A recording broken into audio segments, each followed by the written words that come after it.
Olá, começando mais um Beneficência na TV. O programa de hoje está repleto de novidades. Para começar, a beneficência sai na frente e o uso da tecnologia a favor de salvar vidas. Vamos conhecer a telemedicina, que vai ser usado aqui na Beneficência Portuguesa para pacientes suspeitos de AVC. Tem ainda os bastidores da farmácia do hospital. Como é que será que funciona a entrega dos medicamentos para os pacientes que estão internados, pacientes que estão na UTI, pacientes que vêm ao atendimento ao pronto-socorro? E lembrando que nós fizemos essa matéria antes da pandemia, por isso a gente vai estar sem máscaras. E nessa nova normalidade de pandemia, tem que higienizar, usar máscara, lavar as mãos, como será que a gente faz com os nossos alimentos? Quando a gente chega do supermercado, tem que higienizar? Acho que sim. Então, a Maiara, que é a nutricionista da Beneficência, vai ensinar a gente como faz. E para finalizar, aquela dica deliciosa do nosso chefe. Então, olha, não saia daí, no ar, Beneficência na TV.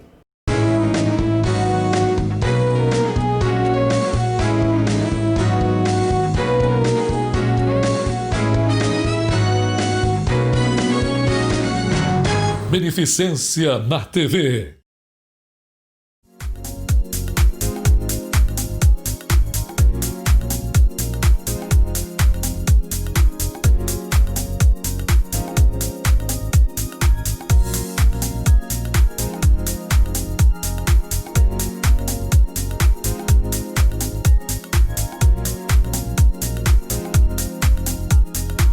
A partir desse mês de setembro, a Beneficência Portuguesa começa o atendimento de telemedicina, voltado para pacientes suspeitos de AVC, que vai acabar melhorando um diagnóstico, fazendo um diagnóstico mais preciso e mais rápido. E quem vai explicar sobre isso é o Dr. Juarez Harding, que é neurologista, que é um trabalho de telemedicina em parceria com o senhor, né, doutor? Eu queria que o senhor explicasse. Exatamente. Então, hoje a tecnologia aí está voando, né? E nós estamos agregando aí essas tecnologias ao nosso atendimento de emergência. Então, a gente está acostumado já, no meio dessa pandemia, ao atendimento de telemedicina ambulatorial. Mas o atendimento de telemedicina já acontece na área do AVC há bastante tempo, em algumas regiões aí do nosso país, principalmente algumas regiões remotas que não tem neurologista. E o que vem acontecendo? É um aprimoramento da telemedicina de urgência com dispositivos móveis, facilitando então a implantação do sistema e a agilidade e a leitura aí do dia a dia desses equipamentos.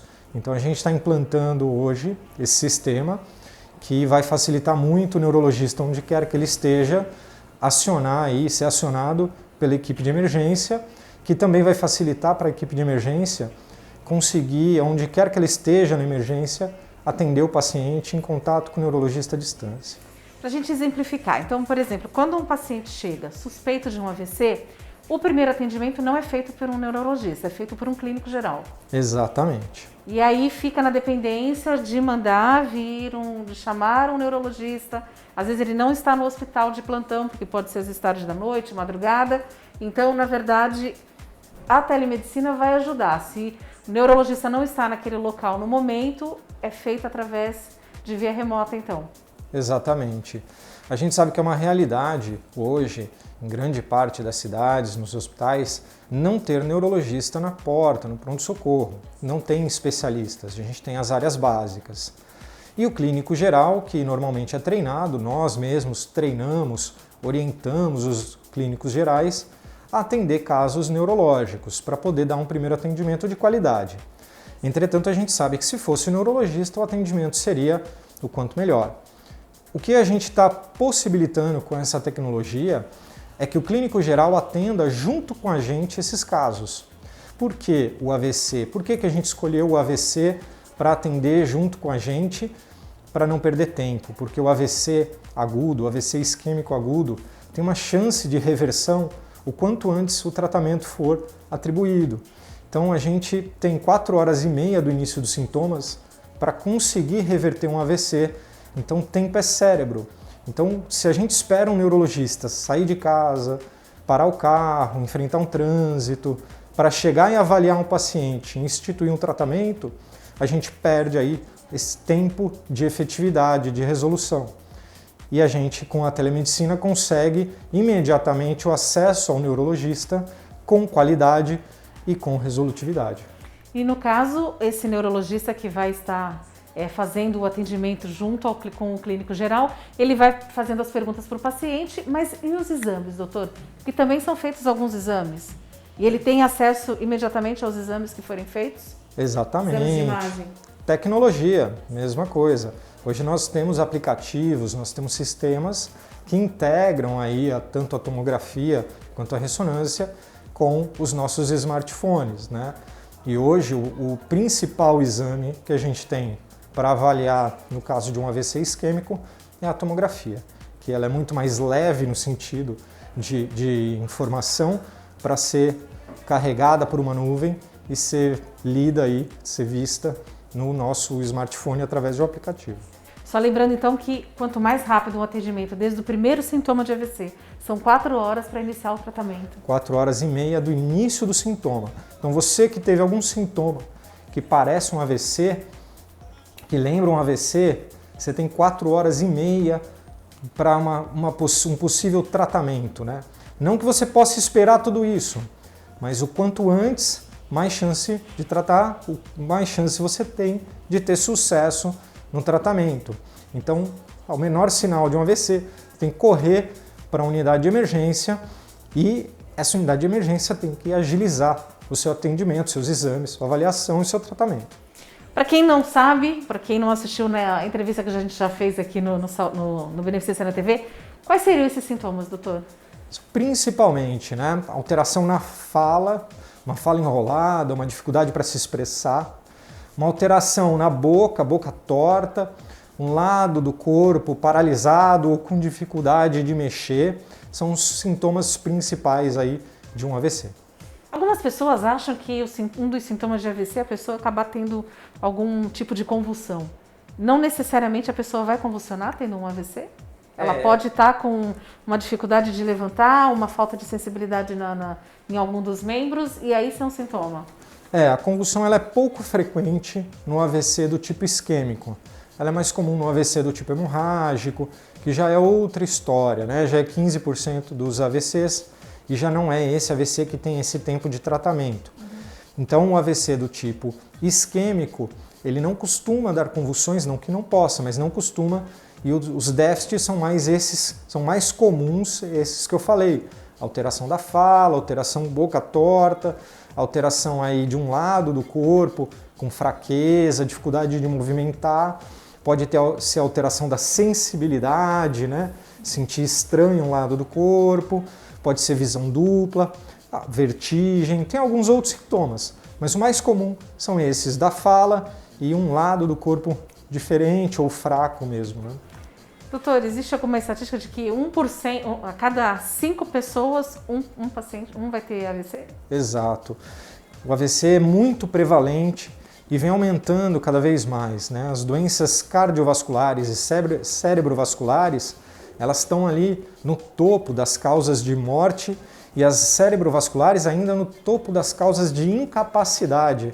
Isso quer dizer que são doenças que matam demais e que sequelam demais, né? E a gente tem a chance de mudar esse cenário, não só no nosso hospital, na nossa região, mas no nosso país, frente aí às tecnologias e a todos esses estudos que mostram uma condução melhor do AVC.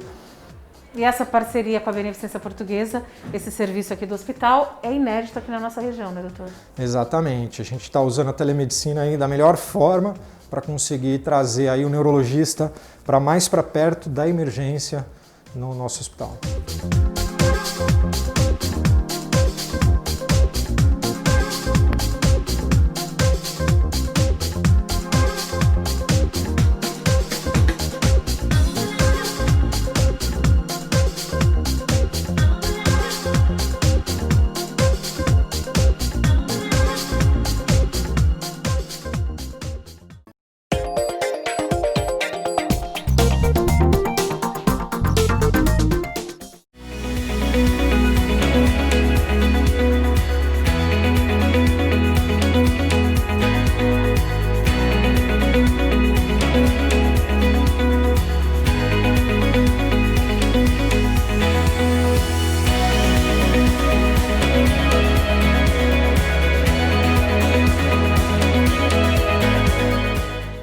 Beneficência na TV vai mostrar um pouquinho dos bastidores aqui do hospital.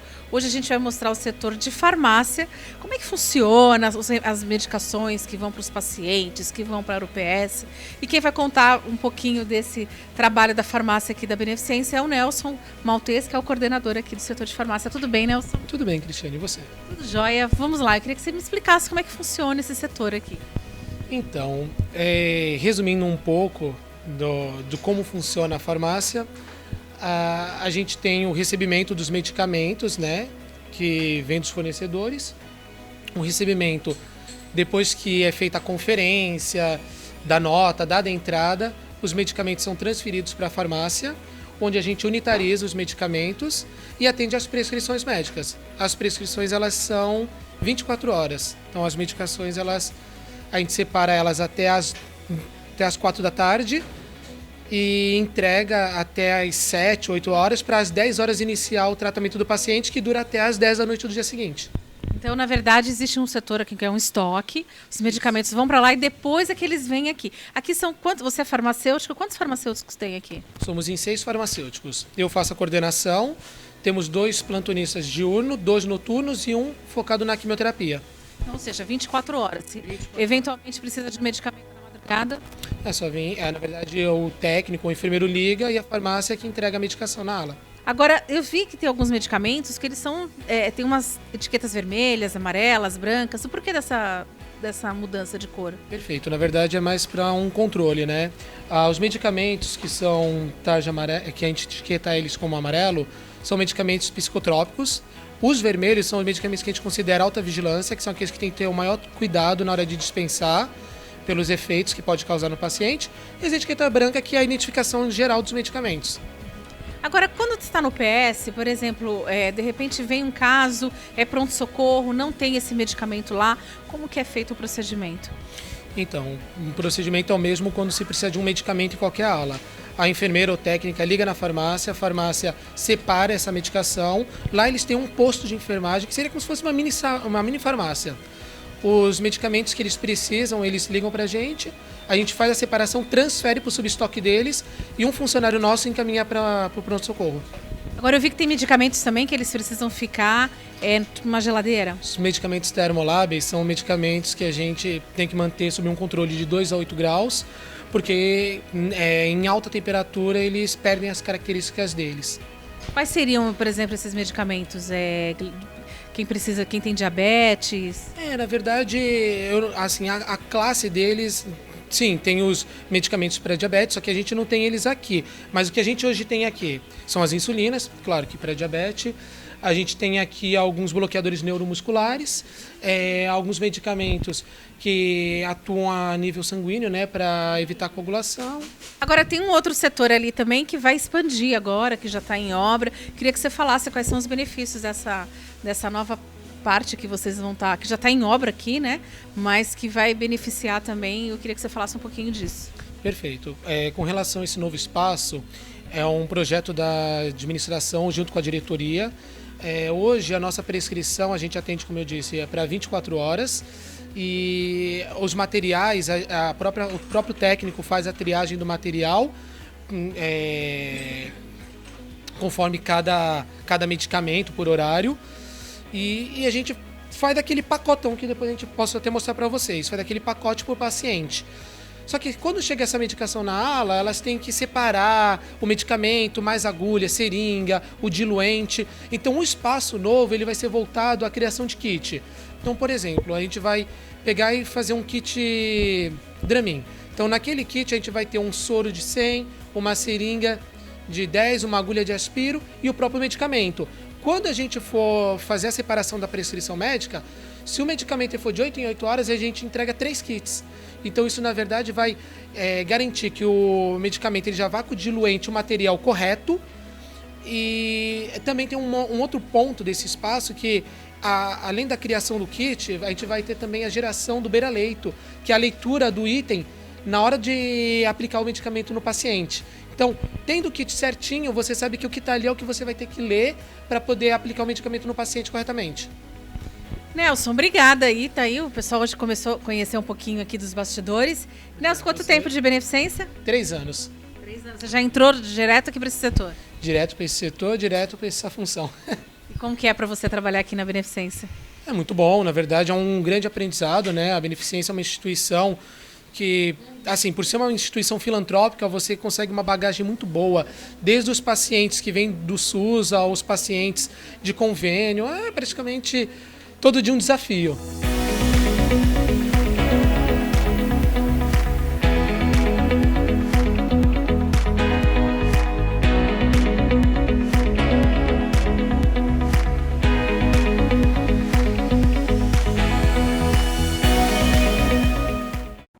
Estamos apresentando Beneficência na TV. A Sociedade Portuguesa de Beneficência é referência no atendimento médico-hospitalar. São dezenas de especialidades médicas, centro cirúrgico capacitado para cirurgias de todos os graus de complexidade, apartamentos totalmente climatizados, exames de imagem, hemodinâmica, centro cirúrgico oftalmológico, pronto-socorro. A humanização e a excelência no atendimento são as bases de atuação da Sociedade Portuguesa de Beneficência. Voltamos a apresentar Beneficência na TV. Nessa época de pandemia, muitos hábitos que a gente tem no dia a dia estão sendo modificados. A gente está tendo que aprender diversas coisas, principalmente a higienização das mãos, mas também a higienização dos produtos quando a gente chega do supermercado. Como que deve ser feito esse procedimento de higienização? Para isso eu vou conversar com ela, que é a nutricionista aqui da Beneficência, a Mayara. Tudo bem, Mayara? Tudo bem, Cris. A gente chega do supermercado, vem com a sacolinha, coloca as coisas em cima da mesa, uma em cima da pia. Mas aí, a gente, antes de guardar aquele pacote de macarrão, de café dentro de um armário, a gente tem que higienizar ele. Isso. Como que a gente deve fazer? Chegamos aqui do supermercado, a gente tem uma sacolinha. Chegamos na nossa casa com a sacolinha do mercado. Primeiro que eu acho que a gente tem que já reservar um local para isto na tua casa, uma bancada para isto. Vai colocar a compra, né, nessa bancada, vai retirar a sacolinha. A sacolinha ela vai ser descartada. Nada de usar para o lixo? Nada de usar. O mercado, né, padaria, esses lugares, é um lugar que a gente tem grande circulação de pessoas, né? Então, agora o que ela está passando aí? Agora ela vai pegar um pano, né, multiuso, descartável, com álcool 70 e vai higienizar todas as embalagens. Colocando essas embalagens num local que esteja já pré-higienizado também. No caso aqui seria uma bandeja. No caso, ela está passando álcool, mas eu poderia, por exemplo, colocar um esborrifador com água e um pouquinho de água sanitária? Pode ser também uma solução clorada, né? Aí para 1 litro de água é uma colher de sopa de água sanitária. Pode ser tanto a solução clorada como o álcool 70. Ali, ela pegou um vidro. Aqui a gente tem uma garrafinha. Isso daí pode ser lavado? Isso, ela vai explicar aqui agora. Vai pegar água e sabão, né? Então, vamos deixar para utilizar o álcool 70, a solução clorada, para produtos que não podem ser manipulados, né, com a água. Então, ela vai higienizar o vidro, higienizar a embalagem de vinagre, higienizar a embalagem de suco, latas também são higienizadas dessa forma. E a caixinha de leite também pode ser lavada? Pode ser lavada ou então a gente passa o álcool 70 ou a solução clorada, não tem problema. Todos esses recipientes, nessas embalagens, né, elas devem ser lavadas e depois tem que secar. Então, sucos, refrigerantes, tudo que for de garrafa, vidro, aquele vidro de palmito, lata de atum, de molho de tomate também pode ser lavado. Tá. O que não pode ser lavado seria esses pacotes, tipo macarrão, pacotes porque açúcar. Às vezes tem alguma perfuração, o açúcar é muito fácil ter algum... E se você acabar lavando, pode entrar água dentro do alimento, aí pode ocorrer outro tipo de contaminação, né? Agora, uma coisa que eu acho que deve ficar na cabeça de todo mundo deve ser aquela dúvida. E o ovo? A gente pode lavar o ovo ou não pode lavar o ovo? Eu tenho um ovo aqui na minha mão. Queria que você dissesse como é que a gente faz com esse ovo.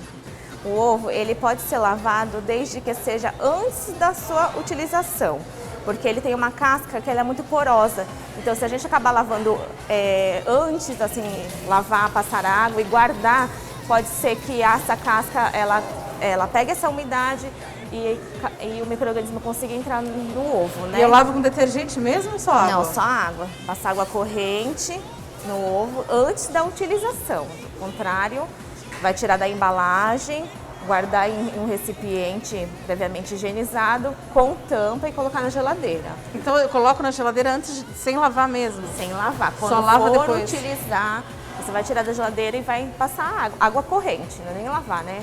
Passar água corrente. Aí você utiliza o ovo. Mas e se lavar e guardar na geladeira, acontece alguma coisa? Então, pela casca do ovo ela ser porosa, então se entrar umidade é onde que o micro-organismo gosta de ficar, né? Num ambiente úmido. Assim, então é muito perigoso também, né? Então por isso que algumas pessoas falam que não pode lavar o ovo, né? Então, na verdade, chegou, guarda ele na embalagem dentro da geladeira, porém na hora de usar é que lava. Você, na verdade, retira o ovo dessa embalagem, daquelas caixas, né, que Sim, vem. coloca naquelas da geladeira. Coloca na geladeira, deixa tampadinho e fica ali. Quando você for utilizar o ovo, você passa em água corrente para ser utilizado. Ok. E agora frutas, Vamos lá. verduras, como é que a gente As faz? frutas, as verduras e os legumes, mesmo aqueles que não forem consumidos com a casca, é sempre bom a gente higienizar. Então, chegando em casa, as verduras, retira as verduras que não, as folhas que não estão boas para o consumo. E É só com água? Do contrário, vai passar água corrente primeiro, passar água corrente nas frutas, legumes e verduras. E depois a gente vai deixar imerso por 10 minutos na solução clorada. Aqui no caso a gente está utilizando a solução em pó, né? Mas em casa a gente pode estar utilizando 1 litro de água para 1 colher de sopa de água sanitária. Então, deixa quantos minutos de... Deixa 10 minutos imerso nessa solução. Depois retira todos esses alimentos e volta para a água corrente. As pessoas fazem tudo errado, né? Porque tem gente que lava com detergente e já guarda. Não pode.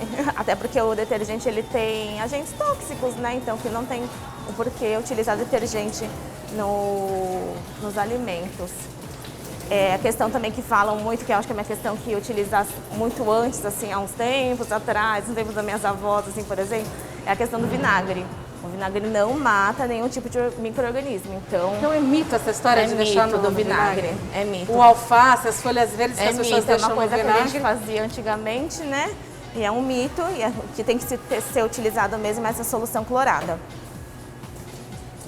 E todos os alimentos têm que passar primeiro na água corrente, né? Para tirar a sujidade mesmo que contém, principalmente nas folhas, né? Que a gente acaba comprando folhas e tem ainda um pouquinho de terra, tem alguns bichinhos. Então passa na água corrente, depois vai para solução clorada e depois água corrente de novo. Agora, Mayara, e aquelas, por exemplo, tem algumas pessoas, somente quem mora sozinha, às vezes acaba consumindo aquela salada já quase que pronta, que ela vem embalada num plástico. Então ali você tem uma folha verde, você tem um tomate, você tem um outro tipo de folha. Aquela também precisa ser feita essa higienização? Ela estando lacrada num plástico?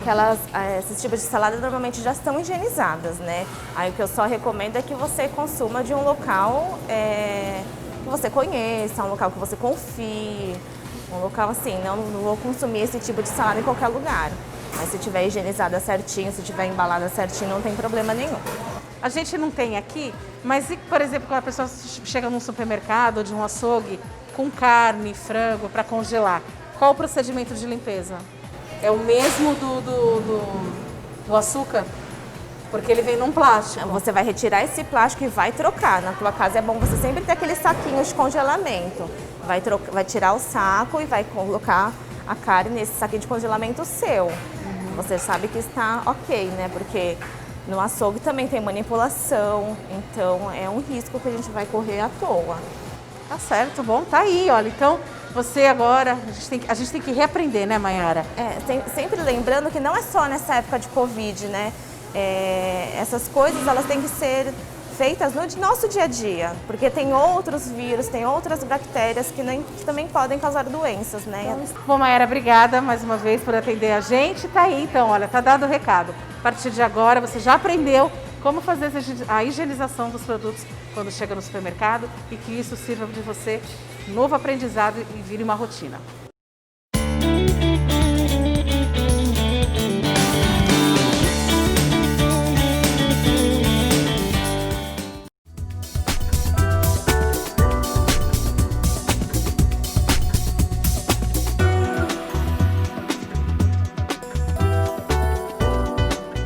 Oi, Cris, tudo bom?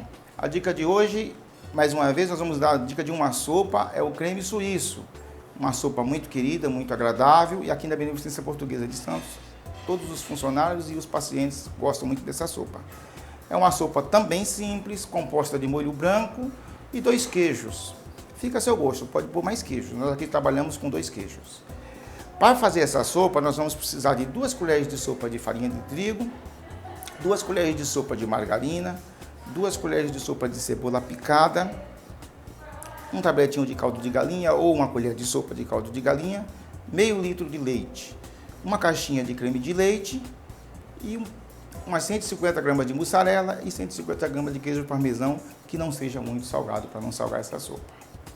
Modo de preparo: nós vamos derreter a manteiga na panela, acrescentamos a cebola para dar o sabor nesse creme, acrescentamos a farinha de trigo, o leite pode ser quente ou frio, fica a seu critério. Eu prefiro trabalhar com leite quente. O leite quente acrescentando aos poucos nesse creme de manteiga, farinha de trigo e cebola. Acrescentamos o caldo de galinha, deixamos ferver esse creme, acrescentamos o creme de leite, esquentamos mais um pouquinho sem deixar ferver e acrescentamos os 2 queijos e aí sim abafamos para que esses queijos derretam. Salpicamos com salsinha, está pronto o nosso creme suíço, um creme muito gostoso e muito querido pelo pessoal da Beneficência Portuguesa de Santos. Fica aqui a nossa dica, até uma próxima vez. Tchau.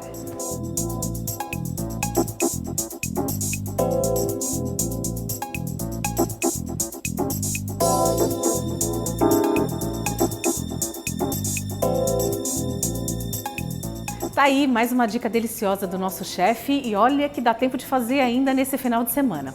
Bom, Beneficência na TV fica por aqui, espero que você tenha gostado. Quer rever essa, outras matérias, outras dicas do chefe? Nossas redes sociais estão aparecendo no seu vídeo. E na próxima semana, um momento especial, você não pode perder Beneficência na TV. A gente vai falar sobre catarata e também a alta de uma paciente que esteve durante um bom tempo internada na Beneficência e que recebeu a homenagem de seus netos que vieram cantar para ela. Mas isso no próximo programa, aqui neste mesmo horário, para mais um Beneficência na TV. Até lá!